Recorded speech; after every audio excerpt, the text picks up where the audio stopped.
Okay, today we're going to continue our discussion of human mating. I mentioned previously the parental investment theory, which says that the sex that invests the most in reproduction should evolve to be choosier, more selective, while the sex that invests the least in reproduction should be more opportunistic, less choosy, and should be generally prone towards more short-term mating. So in the case of women, we saw that they have a much greater preference for long-term mating um, than men. And we're going to discuss more about that when we discuss short-term mating. But from the male perspective, just on the basis of the parental investment theory, we would expect men to be very motivated to engage in short-term mating only because by engaging in short-term mating, they would increase their inclusive fitness, right? Men's inclusive fitness increases the more matings that they have, and if they invest as little as possible in each mating. But obviously, men are motivated to engage in long-term mating. Other research shows that when a person loses a long-term mate, like they get left by their long-term mate, men are more likely to be devastated than women. Women are more likely to move on successfully. And so this shows that men do care about long-term mating. And we want to know why that's the case from an evolutionary perspective. So why are men inclined to seek out long-term relationships with women? So from an evolutionary perspective, what's the advantage? What's the adaptive benefits to long-term mating on the part of men? So why do they pursue long-term mating? Well, the first reason that's cited by Buss is the ground rules for mating set by women. Right? Women are motivated to pursue long-term mating. It's something that they desire. And this puts the brakes on men only seeking short-term mating opportunities, right? So if this is something that women want, if this is something that they value, and they're the ones that call the shots as far as mating is concerned, then men will have to evolve to also want to partake in long-term mating, right? Otherwise, they could get, shot out of the mating game. Related to this is the second point, that men who are willing to engage in long-term mating, they increase the quality of the mates that they can attract. Right? Why is that? Because more attractive, more desirable women are more likely to get what they want. Right? And if women want long-term mating, then attractive women are going to be the ones that are more likely to get this. So again, men who are willing to partake in long-term mating will be likelier to be able to attract a more desirable partner. The third point cited by Buss is that it increases paternal certainty. Right, so men are almost never certain that the children that they're investing in are their own, but if they engage in long-term mating, they can be more sure. They've been around more of the time. They can be sure that if they're investing in offspring, that these offspring are likely their own. Right? The less they're around, the less certain that they can be that the children that they invest in are their own. And the fourth and final point is that long-term mating increases the chances of their offspring survival. So human infants are born very weak, very dependent. They can't even walk. Their senses, they have very few sensory abilities, very few motor abilities. So they're very dependent on their mothers. And this means that women would definitely benefit, and the child as well, from having a man around to help them raise and take care of the child. Not only that, but men provide, in addition to resources, they also provide a lot of educational and social opportunities for their offspring. right? So humans, for example, have to learn to forage. They have to learn how to hunt, and men play a certain, a very crucial role in this raising of offspring by teaching them things, right? Teaching them how to survive.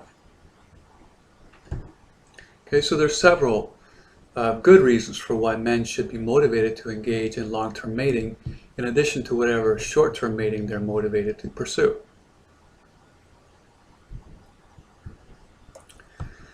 Now, if men are going to pursue long-term mating, one of the things that they have to do is be able to identify women who are capable of having offspring, right? So if you marry someone, you want to know that they're going to be able to have offspring in the future. So how do men know which women are capable of reproduction? Right? So this is a difficult problem for men because, or at least it's complicated for men, because a woman's reproductive capacity is not something that can be directly observed. Right? It's a hidden feature of the world. But as we'll see, men have psychological mechanisms that allow them to identify features that are correlated with a woman's capacity to have offspring.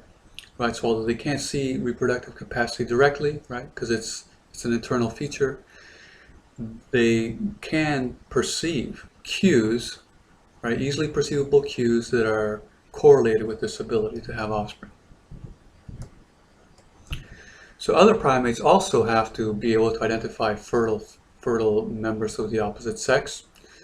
And in most primates, including chimpanzees, the females go into estrus. Right, so estrus is a part of the cycle where the female chimp ovulates and she shows maximal signs of sexual receptivity.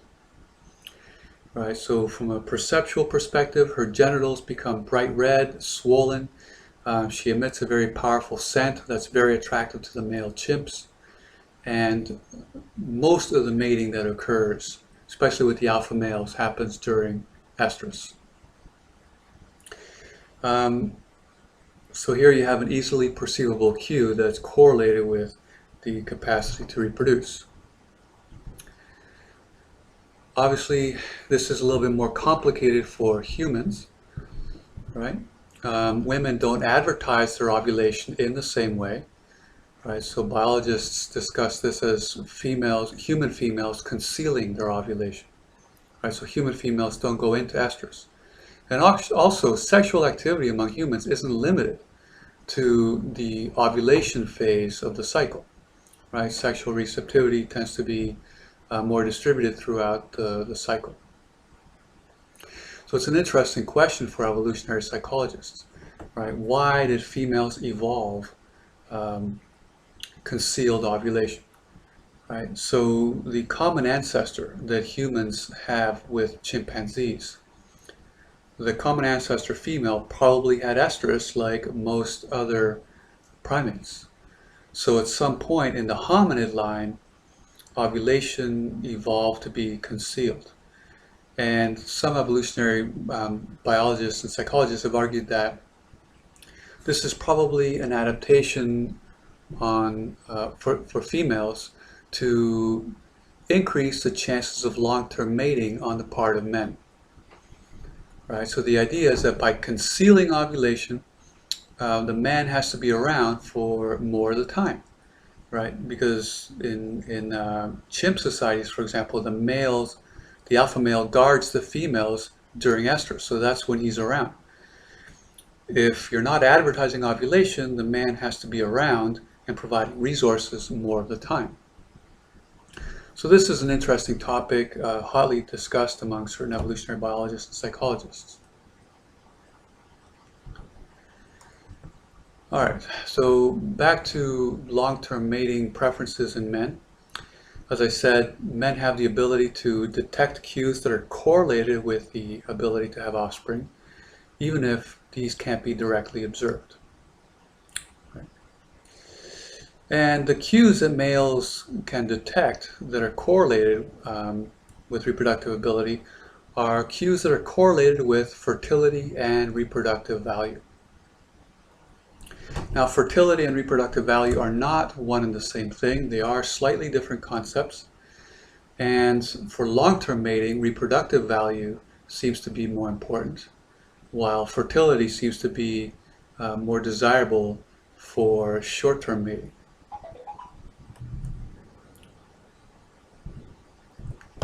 So let's distinguish these concepts. Reproductive value has to do with expected future reproduction, right? So it's the number of children a woman of a given age is likely to have in the future, right? So not right now, but in the future. What is her expected future reproduction?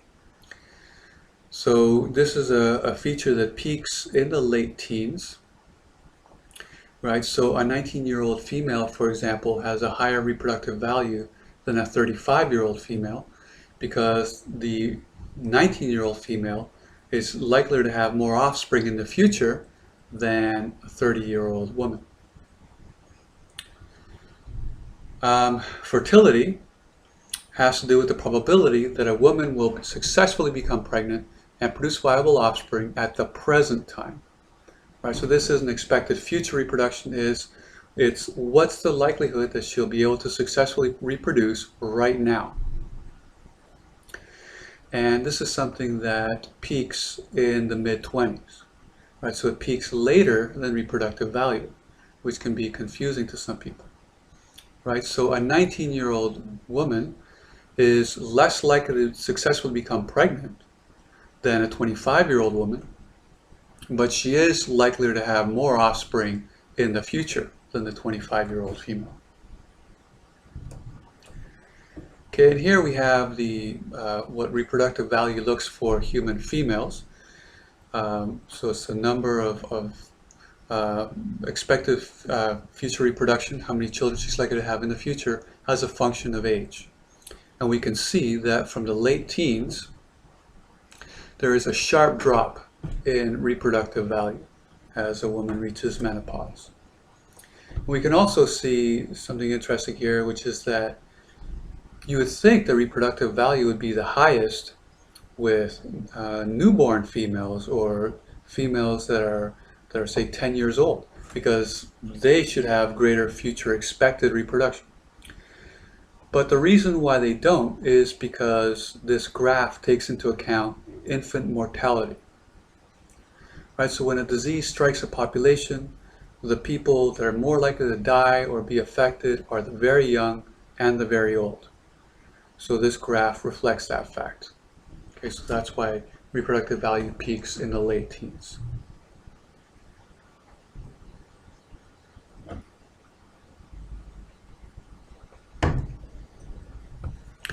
So what cues can men perceive that are correlated with fertility and reproductive value?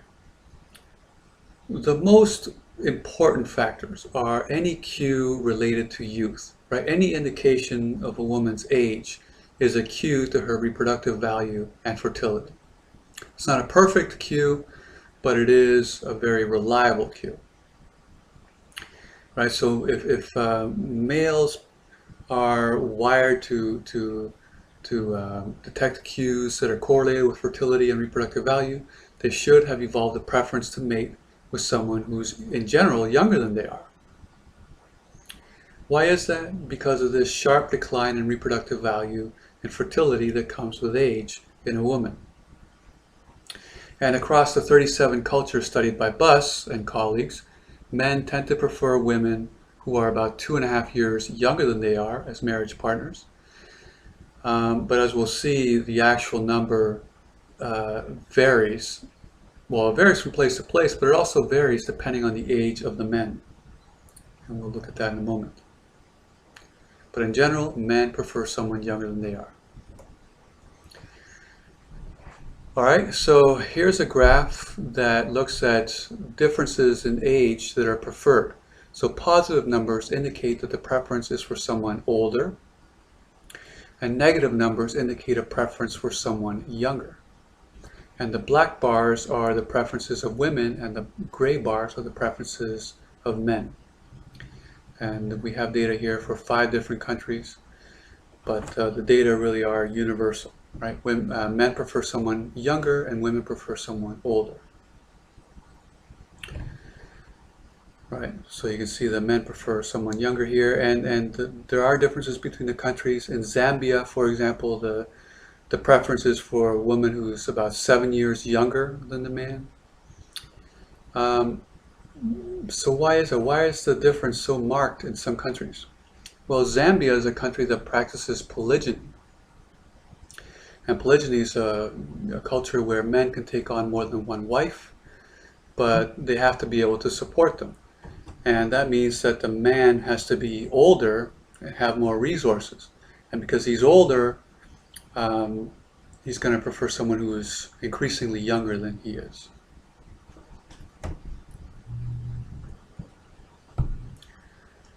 Okay? So as I said a few moments ago, the preference, the actual number that's preferred, someone being younger, depends on the age of the man. As men get older, they prefer women who are increasingly younger than they are. Now, before we discuss any data on this, just think about people that you know. Think about men that you know who've gotten divorced and then remarried. All right. What's the difference in age between them and their first wife? And what's the difference in age between them and their second wife? Well, in all the cases that I'm familiar with, the second wife tends to be a lot younger than the man than the first wife. Okay. So in support of this claim, Kenrick and Keefe, in a 1992 study, they looked at personal ads. And you might think, well, why would anyone study personal ads? Well, because in those ads, people say exactly what it is that they want, including age, right? To tell you a lot about income, but also age, right? The minimum and maximum age that they're willing to consider dating. And they found that men in their 30s tend to prefer women who are about 5 years younger than they are. And in their 50s, they tend to prefer women who are 10 to 20 years younger than they are.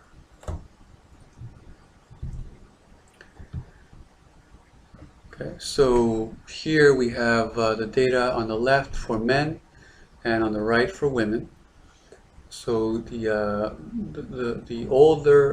white circles are for the oldest that they're willing to date, and black circles are for the youngest they're willing to date.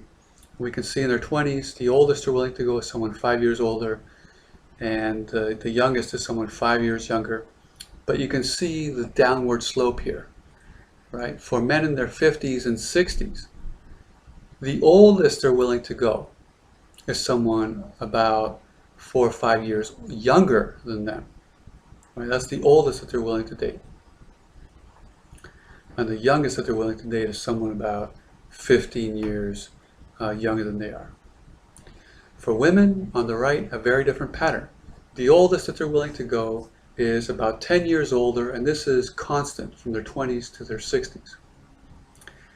And the youngest is someone their own age when they're in their 20s and also in their 60s, and about 5 years younger, sometime between their 30s and 50s. Okay, so for women, the oldest is someone 10 years older, the youngest is someone about 5 years younger than they are. So why is it that men would prefer to mate with someone increasingly younger than they are? Well, this makes perfect sense if their preferences are tracking reproductive value and fertility, right? The reproductive value of a woman decreases very rapidly with age, so you would expect men to have an increasing preference for someone younger than they are. But if reproductive value and fertility are what's important, this leads to a very specific prediction, right? That when you're talking about very young men, right, when you're talking about boys in their early teens, they should actually prefer females who are slightly older than they are, not someone younger. Right, so this is based on a study by Kenrick and colleagues from 1996. They asked teenage boys and girls about their age preferences in dating, and they began by asking them whether they would go out on a date with someone their own age. And then they said, well, what about someone a year younger? And what about someone a year younger than that? Right? And they kept going until they got to an age that was considered too young to date. And they did the same thing with someone older. How about someone a year older? How about someone 2 years older? And so on until they were too old to date. And finally, most interestingly, they asked them, well, what's the ideal age of a dating partner? So if you could have your fantasies fulfilled, what would be the age of the person that you would be dating? And we have here the data for the males on the left and the females on the right. So the black the black circles with the solid lines are for the minimum age difference as preferred. So the youngest are willing to go in their early teens, in their teens is about 1 year younger. The oldest are willing to go is also represented. But what's interesting here is the ideal age, right? The most attractive. And the most attractive is someone who's older than them, right? Not someone younger than them. And that's because, probably because reproductive value and fertility. And we see a very similar pattern for the girls, but that's not surprising, right? They tend to prefer someone who's older than them, and this preference is pretty consistent throughout their lives. Okay, so lowest age they're willing to date for boys is someone about a year younger than them. But the main point is that the ideal age for teenage boys is someone who's older than them. And the explanation for this can't be that these women are in any way accessible to them, right? Older girls and older women will not date these younger men. So there has to be another explanation, right? Such as the fact that they have cues that are correlated with fertility, right, and greater reproductive value, right? So a female with higher reproductive value and fertility is someone older than them.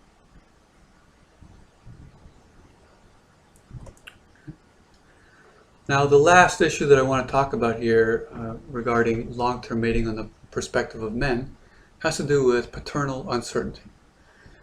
Right, so an important concern for men is unknowingly raising someone else's child. Right, so one of the differences between men and women is that women are almost always certain that the children that they're raising are their own, but men, barring modern technology, are almost never certain that the children they're raising are their own. But to satisfy his inclusive fitness, a man should be investing in his own offspring and not those of someone else.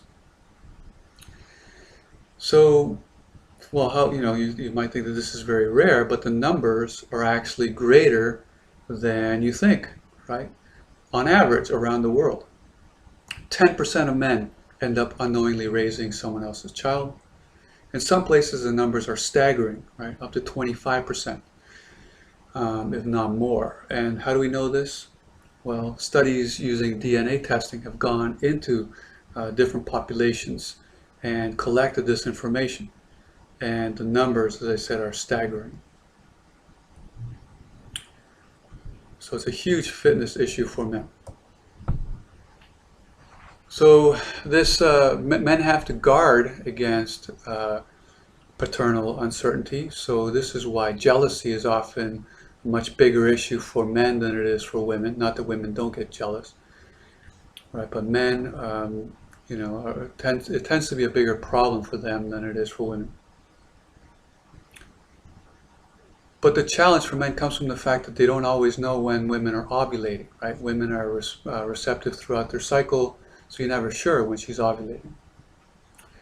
But men can help to protect themselves against paternal uncertainty by having preferences for certain types of females. Right? So one way of solving this problem is by looking for any sign that the woman has sexual restraint. And one main feature is virginity, right? Chastity. If a woman's a virgin before marriage, then she shows sexual restraint, so she's likely to carry that through the marriage. Doesn't guarantee it, but it increases the probability. And in 62% of the cultures that Buss and colleagues examined, men did place more emphasis on virginity than women did. But it's not a universal, right? And where women seem to be much more in control of their economic fate and don't require as much investment from men, the preference for virginity in a woman tends to be less. Right, so there's interesting cultural differences. So for example, here we have China, Palestinian Arabs, Zambia again, the US and Sweden. Right, so in China and Sweden there's no difference between the sexes. In China there's a huge preference for virginity on the part of men and women. Among Palestinian Arabs it's a much larger desire for men than it is for women. The US, also more of a desire for men than for women, but the difference is not as marked as other places. So, although virginity is not required or expected universally, there is a preference for sexual restraint. Let's just be blunt here, right? Men do not like to engage in long-term mating with women who are highly promiscuous, right? Just like women don't particularly care to mate with men who are highly promiscuous, right? But a lack of sexual restraint is very undesirable to men, right? So Buss found that men in the U.S. gave promiscuity a rating of negative 2.07 on a scale from -3 to +3, with -3 being highly undesirable. Now, before leaving this topic, I want to point out that men seem to have a double standard, right? Quite often they pursue sex early on in a relationship, and if the female gives in too readily, then she's classified as short-term mating material and not desirable as a long-term mate, right? So they have standards, categorical standards for short-term mates and categorical standards for long-term mates, so women need to know this. All right, that's it.